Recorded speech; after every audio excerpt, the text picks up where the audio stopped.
Hey, hi, welcome to my channel. Let's move on to the third branch of study, ecology. The study of how living organisms interact with each other and their physical environment. అంటే ఇప్పుడు camel dessert లో ఉంటుంది, పాము ఎక్కడో అక్కడ ఉంటుంది, monkeys చెట్లలో ఉంటాయి. అవి వాటి హ్యాబిటాట్స్ అవి ఎక్కడ ఉంటాయి, వాటి హ్యాబిటాట్స్ లో ఎలా ఇంటరాక్ట్ అవుతాయి, వేరే వేరే యానిమల్స్ ఎలా ఇంటరాక్ట్ అవుతాయి. ఇప్పుడు మన పాము దగ్గరకు వచ్చాం అనుకో, పాము మనకి ఖర్చేస్తుంది కదా, అయితే అది మనకి ఇంటరాక్ట్ అయింది, అది ఈకాలజీ చెప్తుంది అలాగా థాట్ ప్రాసెస్ ఏంటి ఎందుకు అని. And fourth one, entomology, the scientific study of insects including morphology, physiology. అంటే ఇది ఎంటమాలజీ కొంచెం చాలా డిఫరెంట్, ఎందుకంటే దాంట్లో ఈ ఆలజీలో అంటే బ్రాంచ్ ఆఫ్ స్టడీలో రెండు బ్రాంచ్ ఆఫ్ స్టడీలో ఉంటాయి, మార్ఫాలజీ, ఫిజియాలజీ. టాక్సోనామీ కూడా ఉంటుంది. మార్ఫాలజీ అంటే దాని స్ట్రైజ్, స్ట్రక్చర్, షేప్. ఇప్పుడు మస్కిటో ఎగ్జాంపుల్ తీసుకుందాం. మస్కిటో ఏ షేప్ ఉంటుంది, చిన్న చొక్కలాగా మనకు కనపడుతుంది, కానీ దాని నిజమైన షేప్ చాలా డిఫరెంట్ గా ఉంటుంది. ఒక హౌస్ ఫ్లై లాగా ఉంటుంది, కానీ ఇంకా సన్నగా ఉంటుంది.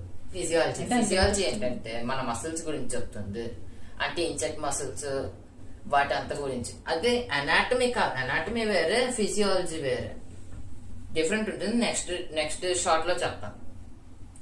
అయితే ఎంటమాలజీ ఇన్సెక్ట్స్ గురించి చెప్తుంది, అది ఎలా ఉంటాయి ఏముంటాయి. ఎపిడెమియాలజీ అంటే the study of how diseases can spread, infect are can be control with specific populations. అంటే ఏంటంటే ఈ డిసీజెస్ ఎలాగా, ఇప్పుడు కొత్తగా హాంటా వైరస్ అని విన్నట్టున్నారు, లేకపోతే కోవిడ్-19 అంటే మీకు అందరికీ తెలుసు.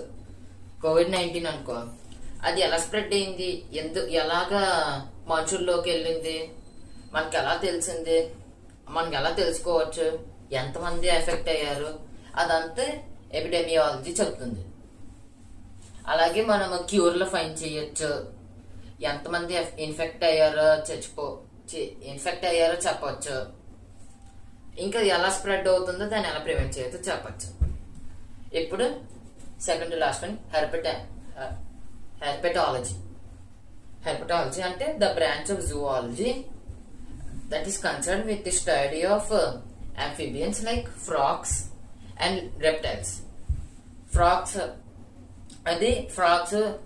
క్రాకడైల్స్ అవి ఆంఫిబియన్స్ అనే కేటగిరీలో వస్తుంది. ఆంఫిబియన్స్ అంటే వాటర్ లో ఉండొచ్చు, ల్యాండ్ మీద ఉండొచ్చు. రెప్టైల్స్ అనుకో, పాములు, బల్లలు అవి ఉంటాయి కదా, అవి రెప్టైల్స్. వాటికి స్కేల్స్ అని ఉంటాయి, మనకి స్కిన్ లాగా ఇలా స్మూత్ స్కిన్ ఉండదు, స్కేల్స్ లాగా ఉంటుంది. స్కేల్స్ వాటి స్కిన్ అంటే ఆర్మర్ కింద అనుకోవచ్చు, అలాగా ఉంటుంది. దాన్ని వాటితో కన్సర్న్ అయ్యి అవి స్టడీ చేయడము, దాన్ని హెర్పెటాలజీ అంటారు. ఇప్పుడు సైటాలజీ, ఇది నాకు చాలా ఇష్టం, ఎందుకంటే this is the study of cells of animals, plants and micro organisms. ఎందుకు నా ఫేవరెట్ అంటే ఇందులో తెలుసుకోవడానికి ఎన్ని ఉంటాయి, చాలా ఉంటాయి. ఇంకా అది కూడా చాలా ఇంట్రెస్టింగ్ గా ఉంటుంది, నీ గురించి కూడా నేర్చుకోవచ్చు, దేంట్లో అయినా ఉపయోగపడుతుంది. ఇది రియల్ లైఫ్ లో యాక్చువల్లీ వాడచ్చు మనం జాబ్స్ కోసం. అయితే study of cells of animals, plants and micro organisms. ఇప్పుడు మనం ఉన్నాం, ఇక్కడ ఉందా, ఇదంతా మసిల్స్, కానీ ఇది ఉట్టి మసిల్స్ అనరు. ఈ చిన్న ఇలాగా మీరు ఒకవేళ ఇలా దగ్గర నుంచి చూస్తే ఇక్కడ గీతలు కనపడతాయి. ఆ గీతలు ఒక షేప్ కింద ఉంటుంది. ఆ షేప్స్ ని చిన్న షేప్స్ ఉంటుంది, ఆ చిన్న షేప్స్ లో ఇంకా చిన్న షేప్స్ ఉంటాయి.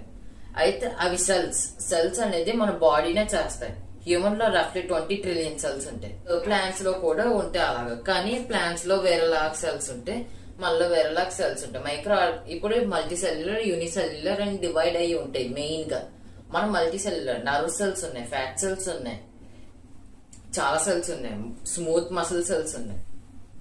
నెక్స్ట్ వీడియోలో అనాటమీ గురించి మీకు చెప్తాను. Thank you for watching. Coming days లో చాలా వీడియోస్ వస్తాయి వీటి గురించి. Like and subscribe. బాయ్.